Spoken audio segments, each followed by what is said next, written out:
Good afternoon, Soldier Scholar, General Menon, ladies and gentlemen. My honor to be here, the last one, so I won't hold you long. It's quick, right. Okay, talking about the role of military in cyberspace, using the case of Republic of China, Taiwan.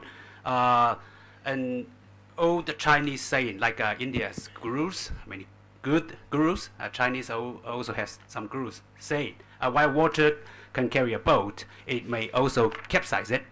So that is to say, while a state gains great benefit from relying heavily on the cyberspace in terms of these critical national infrastructures, thus being carried. This very reliance means that there's a more risk of being capsized if cyberspace is adversely affected. There are three sectors sharing cyberspace. That's sort of like a definition. So that would include civil society, government, and the military.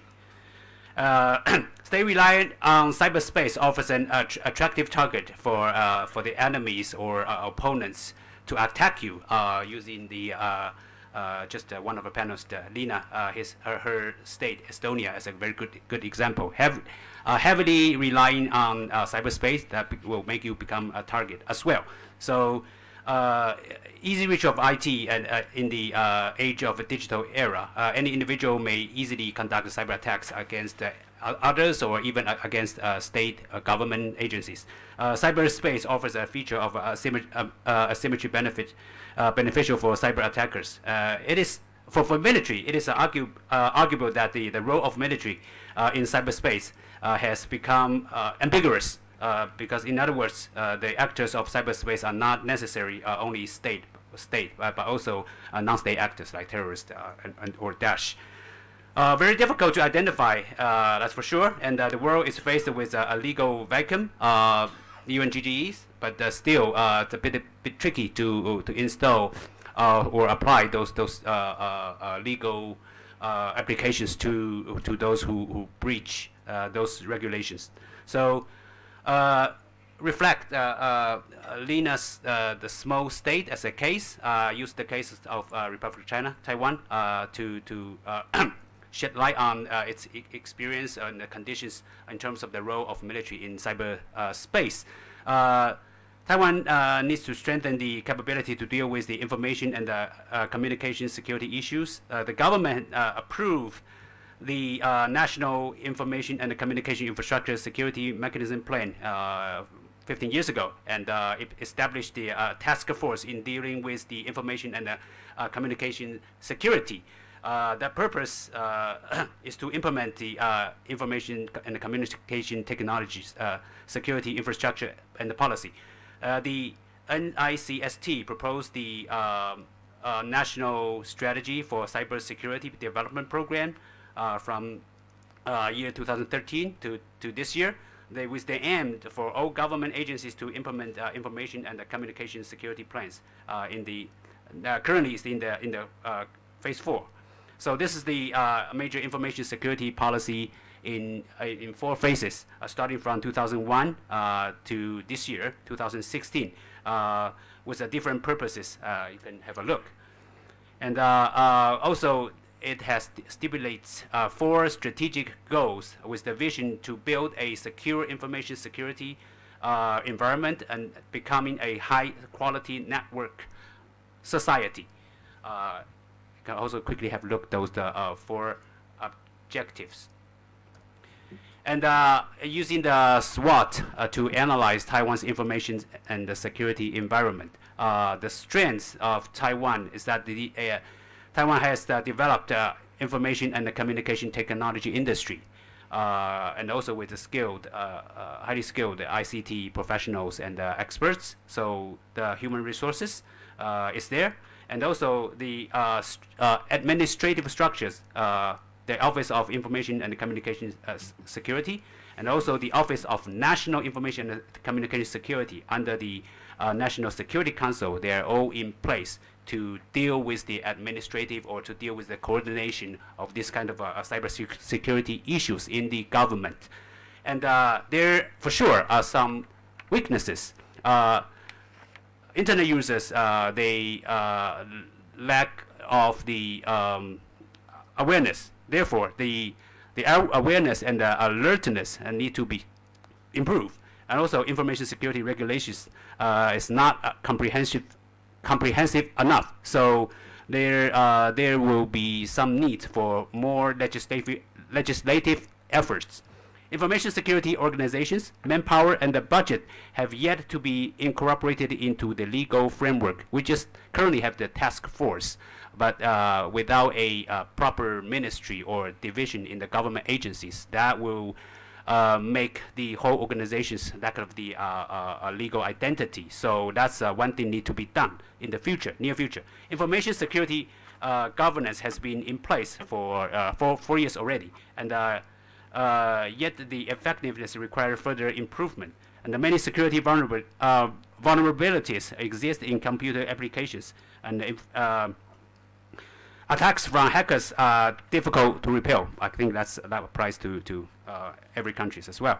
Division of responsibilities in government's information security duties not clearly defined. So the demarketization needs to be clearly done in order to make the division of labors clearly. And international cooperation in the area of information security is limited.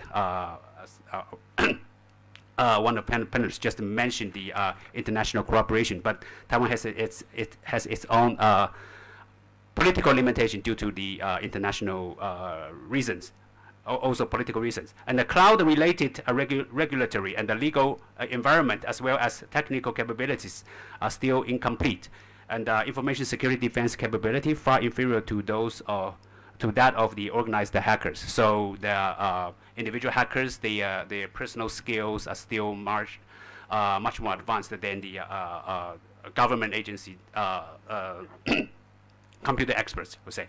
Also opportunities. The government continues to develop ICT applications, optimize public information frameworks, and enhance overall information security by taking the restructure of the government agencies. And there are issues associated with the protection of privacy is in place, and global information security market has grown. That makes the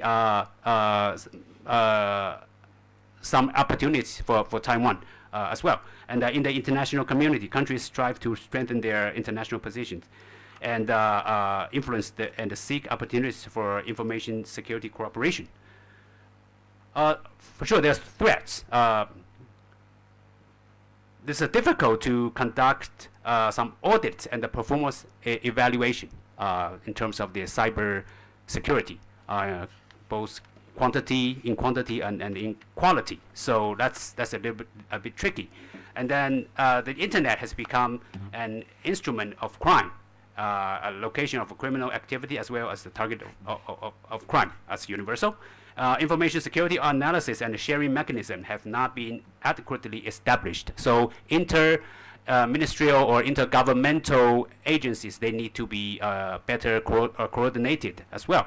Due to the unique cross-strait relations and the political and the economic situations, Taiwan is restricted in its participation in international organization and activities. So it's being banned for participating this kind of IGO, international governmental organization, or international organizations. That would be difficult to Taiwan to have a breakthrough in terms of cyber security. And the hackers employ increasingly sophisticated techniques and have evolved into organized crime syndicates, meaning that information security is under more severe threat. There's also brain drain.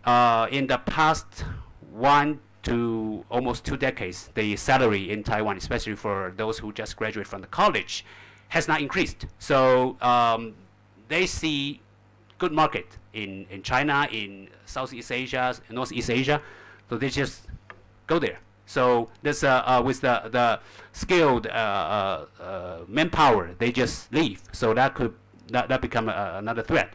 And preservation of digital forensic evidence is not an easy task.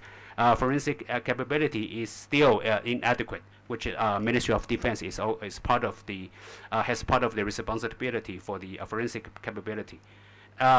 External threat, cyber threat to Taiwan. Taiwan has been facing cyber attacks quite extensively, and been chosen as a test bed. So that's a fact, I have to say. Okay. Taiwan's National Security Bureau, NSB, website, for example, faced 3.4 million attempts of attack in the single year of 2020, with the majority, the purpose are for reconnaissance. And among those attacks, 70,000 with malicious purpose. But this number has doubled within 2 years. In 2014, more than 7 million hacking attempts has been detected, and among them 240,000 with malicious attempts. And unfortunately, those attempts has been blocked by the National Security Bureau. And as for the military, the Information and Electronic Warfare Command was established directly under the Ministry of National Defense as an individual unit. It does not belong to Army, Navy, or Air Force. It's an individual unit, but not as high as the status of the Army, Navy, and Air Force. So although Taiwan has taken precautions against cyber threats, it shows that the new cyber frontier cannot be totally safeguarded due to Taiwan's high dependence on IT. For both government and for the private sector, the cyber warfare capabilities of Taiwan's military are still insufficient, making the information communication system very vulnerable. The import of cyberspace for national security appears to be a priority for Taipei, and it is imperative to prioritize the development of asymmetric capability in the cyber domain to deter increasing coercive cyber threats.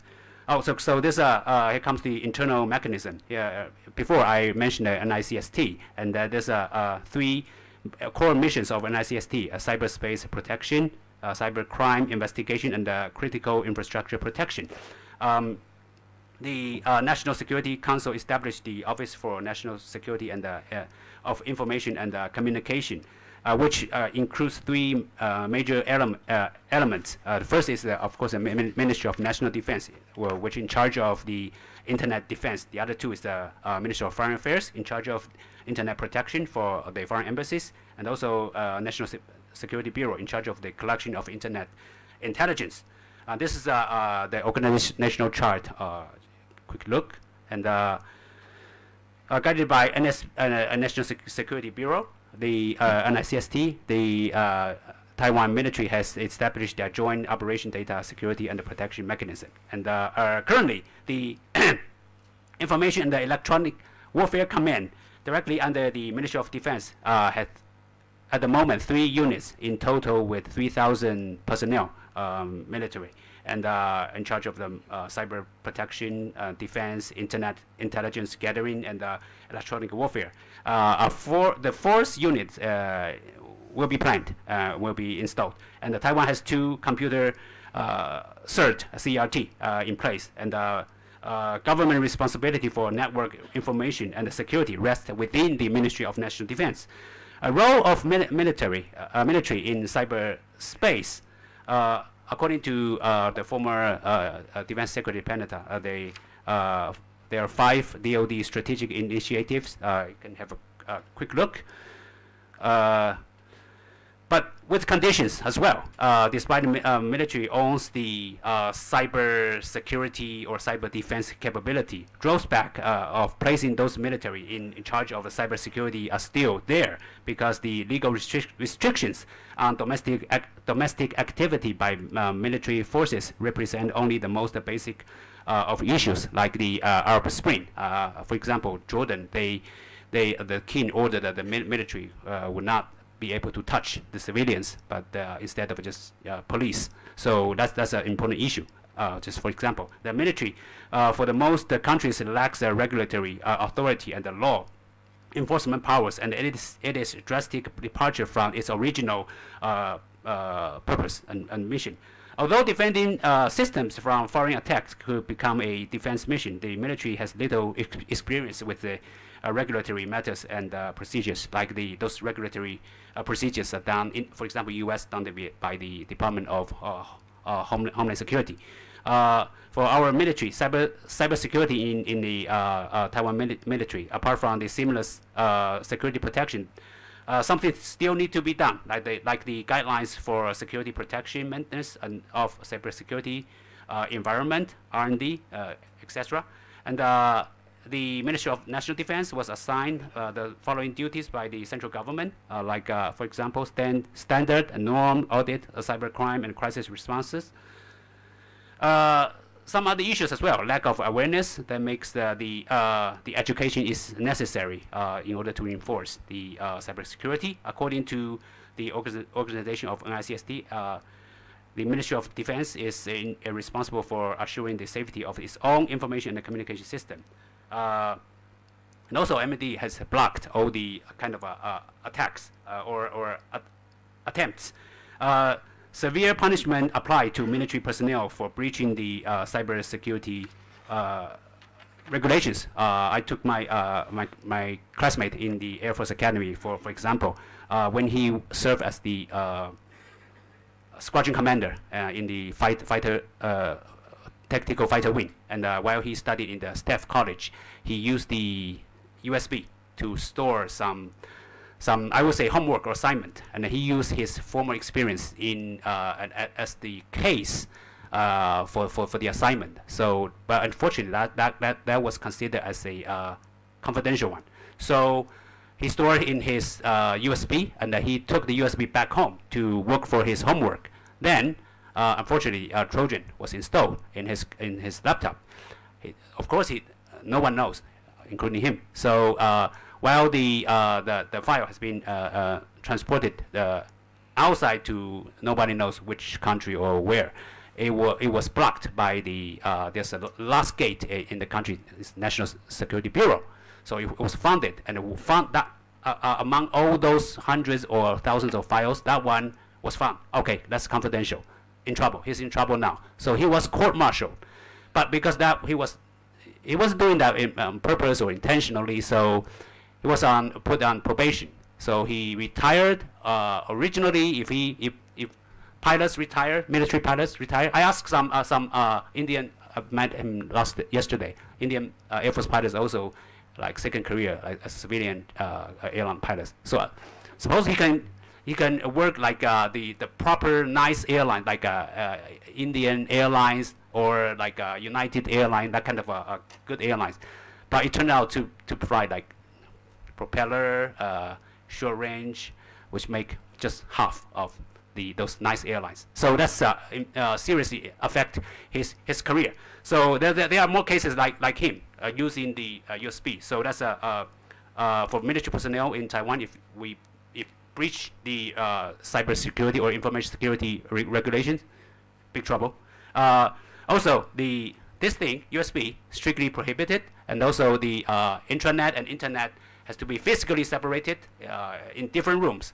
Sounds primitive, but it worked indeed. After that regulation has been installed, the number of the breaching of the regulations dropped significantly. And there's some. Another issue is that the regime just changed in last month, one month ago, and according to the incoming party, DPP, their campaign manifesto claims that they will try to establish the fourth command, which is called Cyber Command, along with the Army, Navy, and the Air Force. That can be shown on the orange column to the second to the left. There's an Army, Navy, Air Force, and there's other military establishment. So the new Cyber Command, if it's to be established, that will be the fourth one. And military does not play leading role in cyberspace, at least in Taiwan. Why? Because the traditional reasons. I met some nice like colonel here. In India and in almost every country in the world, soldiers and officers are respected and with good status in society.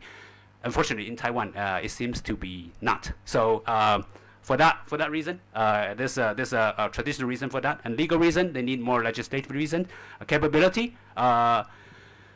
In terms of quantity and the quality, Ministry of National Defense need to improve its capability in order to play a better role in cybersecurity. And also there's budgetary reasons. In recent few years, the defense budget has been decreased.